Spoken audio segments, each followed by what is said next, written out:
Eğer insanlar şiddete başvurdukları zaman gezi eylemlerinde olduğu gibi devlet erkanı kapılarını sonuna kadar açıyor.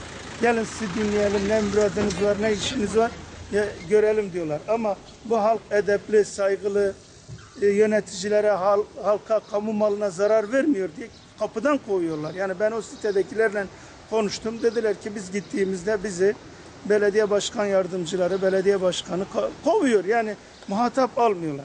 Peki bu insanların ahı bunlara kalacak mı yani? Çapulcu olmayan insanlar bu memlekette haklarını alamayacaklar.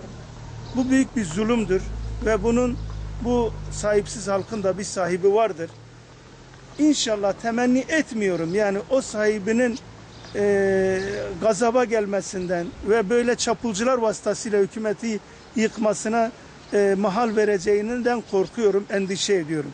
Yani bu halk bunu hak etmiyor. Bir taraftan inşaata izin vereceksin. İnsanlar gelecek, yerleşecek. Ondan sonra da yollarını kapatacaksınız. Şu anda Türkiye'nin neresinde yani bir belediye ruhsat verdiği kendisine ait bir mahallenin çöpünü alma imkanından mahrum. Çöpünü alamıyor. İtfaiye buraya gelemez bu şartlarda. Bu büyük bir zulüm, büyük bir haksızlık.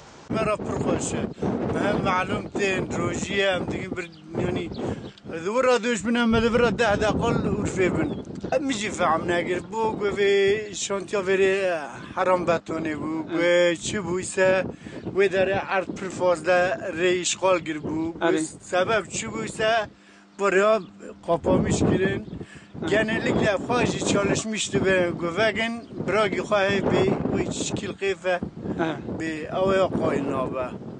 Ama meğer malumtun ve behin khoşe makbula geçmişti. Şimdi bakın burası bir servis yolu. Normalde ağır tonajlı araçlar geçmesin diye DSİ haklı olarak bu yolu böyle engellemiş. Tabii bu engelleme nedeniyle bölgeye bir taraftan belediye inşaat ruhsatı veriyor. Öteki taraftan da onların inşaat için malzeme taşınacak yolu açmıyor. Orada inşaatların yapanlar da mağdur oluyor. Orada 2 tane site var, 3 tane köy var. Binlerce insan bu mağduriyeti her gün yaşıyorlar. Bütün bu hizmet eksikliklerine rağmen öte taraftan da işte turistler gelsin diye sözüm ona bakan vasıtasıyla yapıyorlar, yolları asfaltlıyorlar. Yani kendi insanına değer vermeyen bu yöneticiler neye güvenerek bunu yapıyorlar? Yani bir defa Allah korkusu yok, halktan utanma yok. Bir şey öğrenmişler. İşte başbakanın başını çektiği trene bindin mi iktidara gidiyorsun. Yani halka hizmet etmek anlayışı artık onun yerine işte halkın oyları bu şekilde çantada keklik gibi görülerek hareket ediliyor. Turiste verilen değer kendi insanına verilmiyor.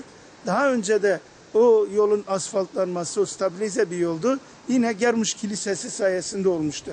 Yani bir taraftan diyorsunuz ki işte bu Batılılar bizim ülkemizin içini karıştırmaya çalışıyorlar. Bir taraftan da kendi insanına değer vermiyorsun. Kalkıp elin gavuru geldiğinde rahatsız olmasın diye turist gelir getirir diyorsunuz. Peki turistten gelen para ne? Adam buraya geliyor, işte Koç'un otelinde kalıyor, ortalığı karıştırıp gidiyor. Yani bu kadar anlayışsızlık olmaz. En azından kadastro yolu açılabilir. Yani benim haberim var. Belki 2 tane köprü projesi var. Bunun geç kalınmış bu köprüler için bir girişimde bulunulduğunu duydum. Ama kadastro yolunun açılmasına hiçbir engel yok. Bunun kısa sürede açılması mümkün. Kadastro yoluyla önceki hale dönüştürülebilir. Şu anda bak gidiyoruz, kanaldan dolaşıyoruz. Burada açılsa bize daha uygundur. Buradan şehir içiye gidip geliyoruz, şehir içi buraya geliyor. Yani bize daha uygundur burası. Gidiyoruz ta çiftliğin orasında ya da Balamir'den geçiyoruz. 1 kilometre fark yol var ya. Buradan 1000 metre, 5 kilometre, 1000 metre için 5 kilometre yol alıyoruz. Yani ya bu zamanı kaybediyor. Daha git kanaldan dolaş. Ama buradan olsa ambulans gelebilir. Yani her türlü bir tıbbiye destek alabiliriz buradan ama bu yoldan alamıyoruz. Tarif edemiyoruz yola. Yolun açmasını mı istiyoruz yani? Faydası çok var bize. İşçiyiz burada sonuçta. Evet. Yani bir hastamız ambulans çağıracağız ya da acil bir işimiz Urfa'ya düşüyor. Gidemiyoruz. Araba bulamıyoruz. Ama yol açılsa şehir içi günde 3 defa gidip geliyor burada. Yani işimizi görüyor. Bu yol her türlü işimizi görüyor yani.